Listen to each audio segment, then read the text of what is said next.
Hello दोस्तों, excellence classes के YouTube channel में आपका स्वागत है। आज हम आप लोगों को क्लास 10th का चैप्टर है प्रकाश, परावर्तन तथा अपवर्तन, इसके बारे में वीडियो डाल रहे हैं। बाकी इसके जो नोट्स हैं यहीं सामने लिखते जाएंगे, आप उसी के अनुसार बनाते जाइएगा। देखिए, इसमें पहली जो हेडिंग है वो क्या है, प्रकाश। क्योंकि शुरुआत कर रहे हैं तो प्रकाश, परावर्तन। तो प्रकाश क्या है? प्रकाश एक प्रकार की ऊर्जा है। प्रकाश एक प्रकार की ऊर्जा है, एनर्जी है, जिसकी सहायता से हम इस रंग बिरंगे संसार को देख सकते हैं। अगर प्रकाश नहीं होता तो हम इस रंग बिरंगे संसार को महसूस नहीं कर पाते, देख नहीं पाते। तो प्रकाश एक प्रकार की ऊर्जा है। इसको आप ऐसे तुरंत डिफिनेशन दे सकते हैं कि प्रकाश एक प्रकार की ऊर्जा है जिसकी सहायता से हम रंग बिरंगे संसार को देख सकते हैं। अब दूसरा आता है प्रकाश के स्रोत। प्रकाश के स्रोत, प्रकाश के स्रोत का मतलब सोर्स, कहां से मिलता है प्रकाश? तो प्रकाश दो रूपों में पाया जाता है, एक प्राकृतिक होता है और एक कृत्रिम होता है। प्राकृतिक में ये बोले तो जो मानव निर्मित हो, यानी ईश्वर प्रकृति का मतलब है जो भगवान द्वारा हमको मिला हो ना, गॉड गिफ्टेड। जैसे सूर्य, तारे, तो ये क्या है कि बोले तो प्रकृति के द्वारा मिले हैं। अब कुछ मानव अपने उपयोग में ला रहा है जिसे मानव निर्मित बोलते हैं। कृत्रिम जैसे विद्युत बल्ब हो गया। तो इसमें जो रहता है, एक रहता है दीप्त प्रकाश स्रोत,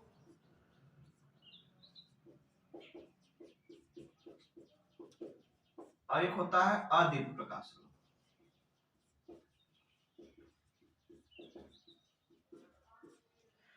दीप्त प्रकाश स्रोत जिसमें स्वयं का प्रकाश रहता है, जैसे विद्युत बल्ब हो गया, चंद्रमा हो गए, तारे हो गए, सूर्य हो गए। जो जिसमें स्वयं का प्रकाश नहीं रहता है उन्हें अदीप्त प्रकाश स्रोत कहते हैं, जैसे चंद्रमा, कांच। और आगे आएगा आपके पास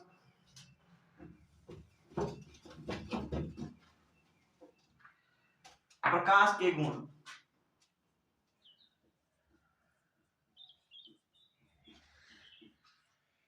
प्रकाश के गुण, तो प्रकाश के क्या गुण है कि प्रकाश एक सीधी रेखा में चलता है। प्रकाश एक सीधी रेखा में चलता है।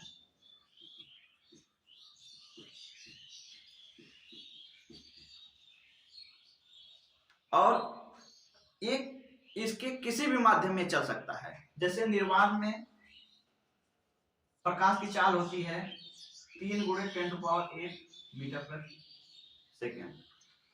यह एक चुंबकीय तरंग है।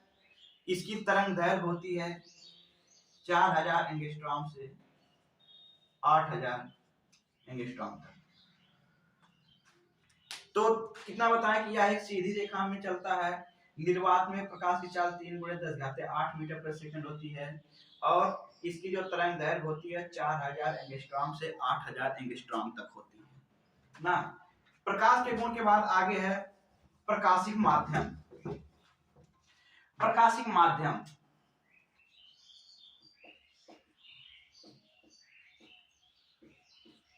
प्रकाशिक माध्यम में बेटा ये 3 प्रकार के होते हैं। एक होता है पारदर्शी माध्यम, एक होता अपारदर्शी माध्यम। नाम से ही पता चल रहा है, पारदर्शी माध्यम का मतलब जिसमें प्रकाश की किरणें आर पार चली जाती हैं उसे पारदर्शी माध्यम कहते हैं। जैसे कांच में किरणें एक तरफ से दूसरी तरफ तक चली जाती हैं।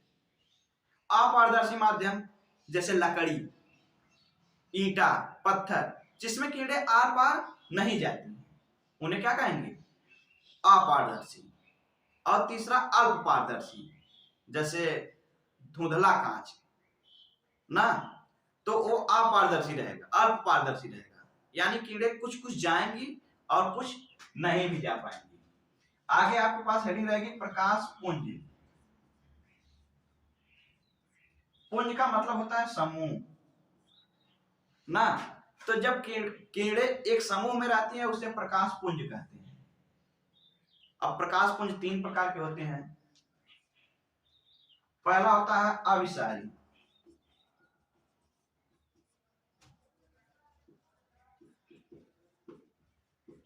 अभिसारी प्रकाश पुंज, दूसरा होता है अपसारी, तीसरा होता है समांतर। देखिए अभिसारी का मतलब होता है जब समस्त किरणें किसी एक बिंदु पर आकर मिलती हो, यानी अभिसारी का मतलब हो रहा है मतलब कीड़े बटोरना। जब कीड़े एक जगह पर आकर एक बिंदु पर आकर मिलेंगे उसे अभिसारी प्रकाश पुंज बोलेंगे। अपसारी प्रकाश पुंज जैसे टार्च को ले लीजिए, जब प्रकाश कीड़े किसी एक बिंदु से आती हुई प्रतीत होती है तो उसे अपसारी प्रकाश पुंज कहते हैं। और समांतर, जब प्रकाश किरणें एक दूसरे के पैरेलल समांतर तो उसे समांतर प्रकाश पुंज बोलेंगे। प्रकाश का परावर्तन, देखिए इसमें बोलेंगे जब प्रकाश की किरणें किसी चिकने पालीदार सतह से टकराती हैं, जब प्रकाश की किरणें किसी चिकने पालीदार सतह से टकराती हैं तो टकराकर उसी माध्यम में वापस चली जाती हैं। जब प्रकाश की किरणें किसी चिकने पालीदार सतह से टकराती हैं तो टकराकर उसी माध्यम में वापस चली जाती हैं। टकराकर उसी माध्यम में वापस जाने की यह घटना प्रकाश का परावर्तन कहलाती है। जो किरणें टकराने के लिए आती हैं उसे आपतित किरण बोलते हैं, आपतित किरण। और जिस सतह पर टकराती हैं, जिस चिकने पालिशदार सतह पर टकराती हैं उसे कहते हैं प्रवर्तक पृष्ठ। और जो टकराकर वापस जाती हैं उसे बोलते हैं परावर्तित किरण। और आपतित किरण परावर्तित किरण का जो अर्धक होता है उसको बोलते हैं अभिलंब। ये काल्पनिक होता है। जब प्रकाश की किरणें किसी चिकने पालीदार सतह पर टकराती हैं तो टकराकर उसी माध्यम में वापस चली जाती है। टकराकर वापस जाने की यह घटना प्रकाश का परावर्तन कहलाता है। जो किरणें टकराने के लिए आती हैं उसे आपतित किरण बोलते हैं और जो किरणें टकराकर वापस जाती है उसे परावर्तित किरण बोलते हैं। आपतित किरण और परावर्तित किरण के बीच का जो अर्धक होता है उसे अभिलंब बोलते हैं। अभिलंब और आपतित किरण के बीच बना कोण आपतन कोण तथा परावर्तित किरण और अभिलंब के बीच बना कोण परावर्तन कोण। आपतन कोण को I से प्रदर्शित करते हैं और परावर्तन कोण को R से प्रदर्शित करते हैं। फिर से सुन लीजिए, जब प्रकाश की किरणें किसी चिकने पालिशदार सतह से टकराती हैं तो टकराकर वापस चली जाती हैं। टकराकर वापस जाने की यह घटना प्रकाश का परावर्तन कहलाता है। जो किरणें टकराने के लिए आती हैं उसे आपतित किरण बोलते हैं और जिस चिकने पालिशदार सतह पर टकराती हैं उसे परावर्तक पृष्ठ बोलते हैं और जो टकराकर वापस जाती है उसे परावर्तित किरण बोलते हैं। परावर्तित किरण और आपतित किरण के बीच एक अर्धक होता है उसे अभिलंब बोलते हैं। अभिलंब और आपतित किरण के बीच बना कोण आपतन कोण और परावर्तित किरण तथा अभिलंब के बीच बना कोण परावर्तन कोण का। आगे है आपका, इसके स्क्रीनशॉट ले लीजिए।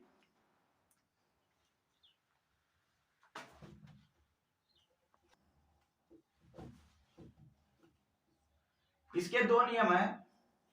पहला नियम है आपतित किरण परावर्तित किरण तथा अभिलंब। आपतित किरण परावर्तित किरण तथा अभिलंब तीनों एक ही तल में रहते हैं। और दूसरा बताए थे आपतन कोण बराबर परावर्तन कोण। आपतन कोण बराबर परावर्तन कोण यानी I बराबर R। ये इसके दो नियम है। पहला नियम क्या है, आपतित किरण परावर्तित किरण तथा अभिलंब तीनों एक ही तल में होते हैं। और दूसरा है आपतन कोण और परावर्तन कोण I बराबर R होते हैं। प्रकाश का परावर्तन दो प्रकार से होता है, एक होता है नियमित परावर्तन, दूसरा होता है अनियमित परावर्तन।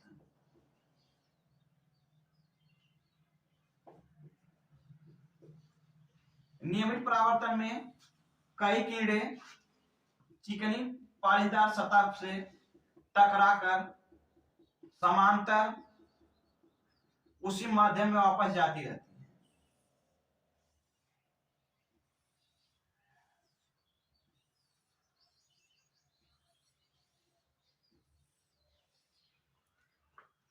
ये है नियमित परावर्तन। चिकनी पालीदार सतह पर जो किरणें आती हैं और समांतर उसी के समांतर परावर्तित होती चली जाती हैं, तो उसे नियमित परावर्तन कहेंगे। जब प्रकाश किरणें समांतर असमांतर जब प्रकाश किरणें असमांतर रहती हैं उसे अनियमित प्रकाश का परावर्तन कहते हैं। इसमें जो पालीदार सतह रहती है वो समान नहीं रहती है, उभरी रहती है, तो इसमें जो परावर्तन होता है एक समान नहीं होता है। इसे अनियमित परावर्तन बोलते हैं। जब एक समान होता है तो नियमित परावर्तन बोलते हैं, जब असमान होता है तो उसे अनियमित परावर्तन बोलते हैं। और प्रकाश का उत्क्रमण इत्यादि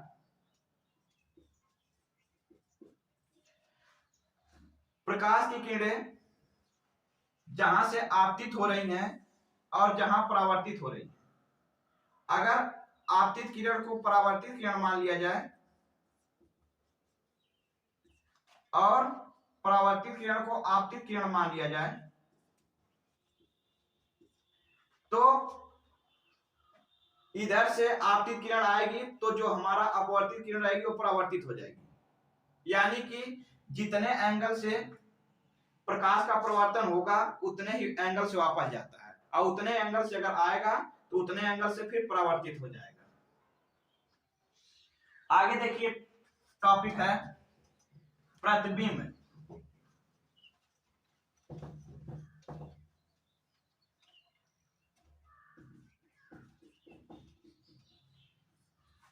प्रतिबिंब जब प्रकाश की किरणें किसी एक बिंदु से आती हैं और अपवर्तन परावर्तन के पश्चात जिस बिंदु पर मिलती हैं या मिलती हुई प्रतीत होती हैं। जब प्रकाश की किरणें किसी बिंदु से आती हैं तो अपवर्तन और परावर्तन के पश्चात जिस बिंदु पर मिलती हैं या मिलती हुई प्रतीत होती हैं वहां पर प्रतिबिंब बनता है।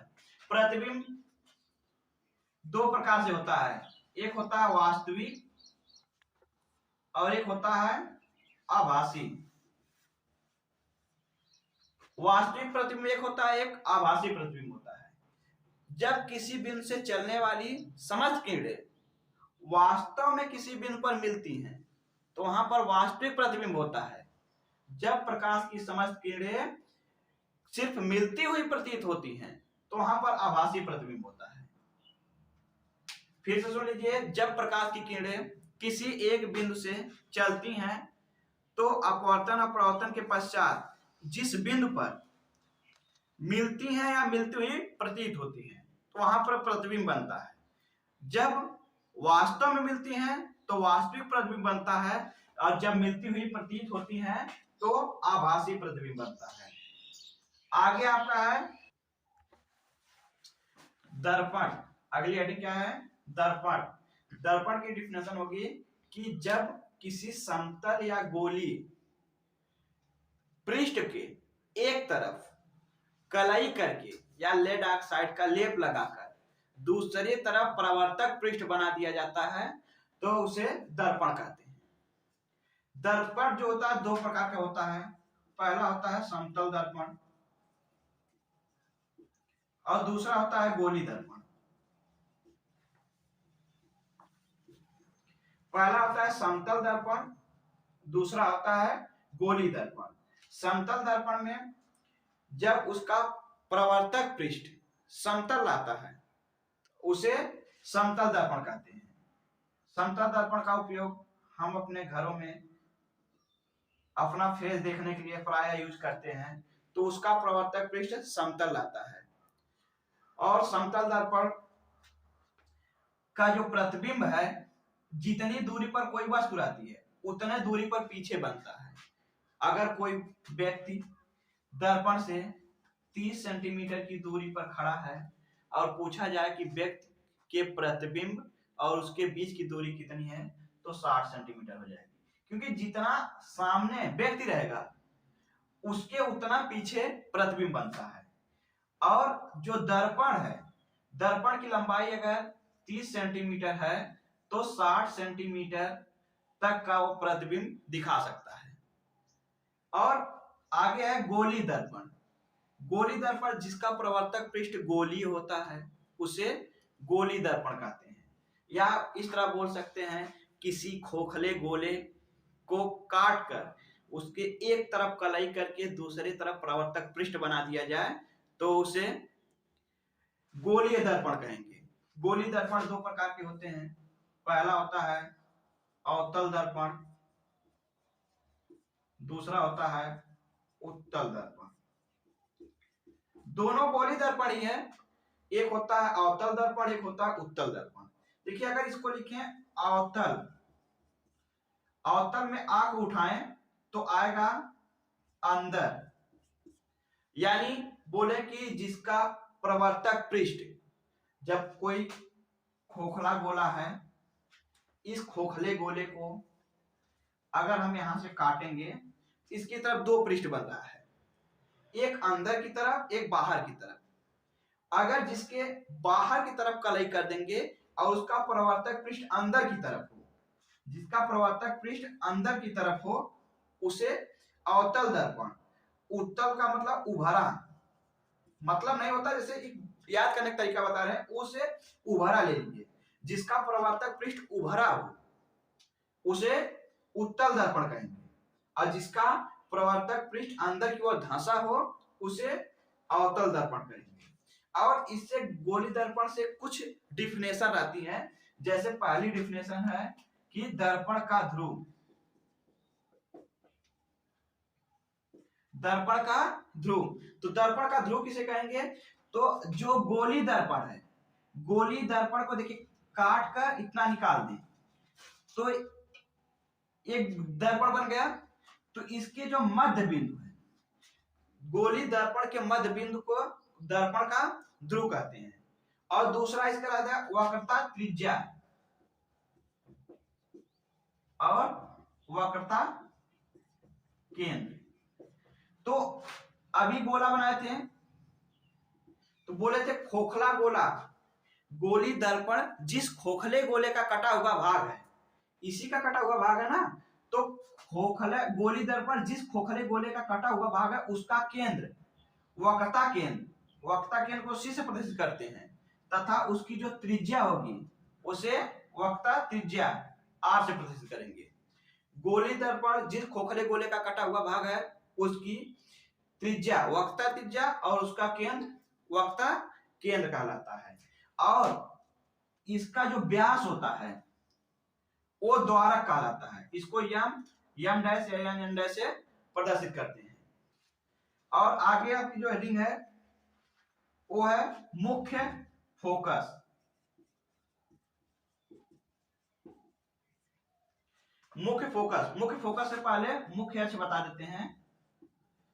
अभी देखिए आप यहां पर क्या किए, कोई दर्पण है, अवतल दर्पण है, इसके मध्य बिंदु को दर्पण का ध्रुव बोलेंगे और यहां पर उसका केंद्र है और इसको आर से प्रदर्शित करेंगे, त्रिज्या हो गई। और ध्रुव और केंद्र को मिलाकर खींची गई सीधी रेखा मुख्य अक्ष कहलाती है।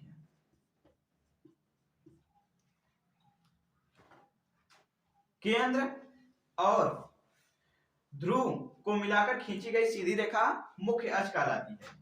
अब मुख्य अक्ष के समांतर जाने वाली प्रकाश की किरणें जिस बिंदु से होकर जाती हैं उसे मुख्य फोकस कहते हैं।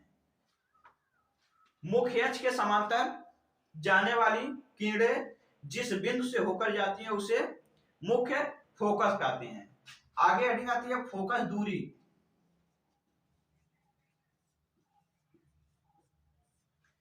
मुख्य अक्ष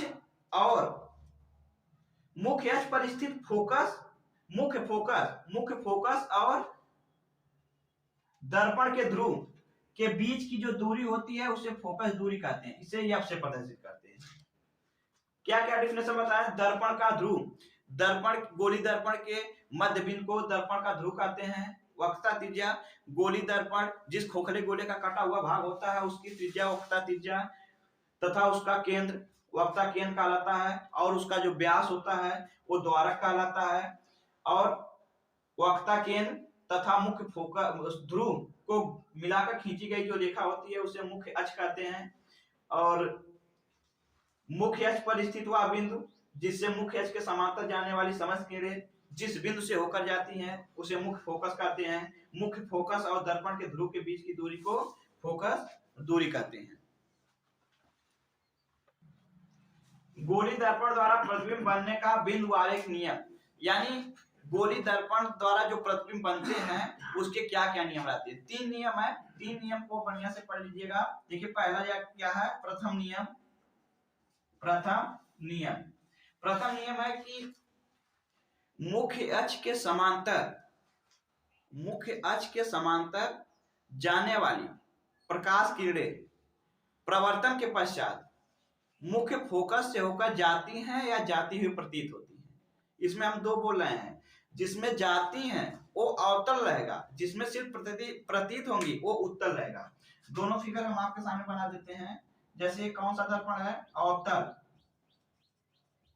अवतल दर्पण है। ये क्या है? मुख्य अक्ष है।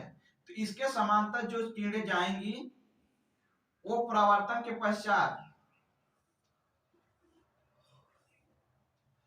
मुख्य फोकस से होकर चली जाएंगी। दूसरा भी बता रहे हैं इसी में, उत्तल दर्पण में मुख्य अक्ष के समांतर जाने वाली किरणें प्रवर्तन के पश्चात फोकस से जाती हुई प्रतीत होंगी।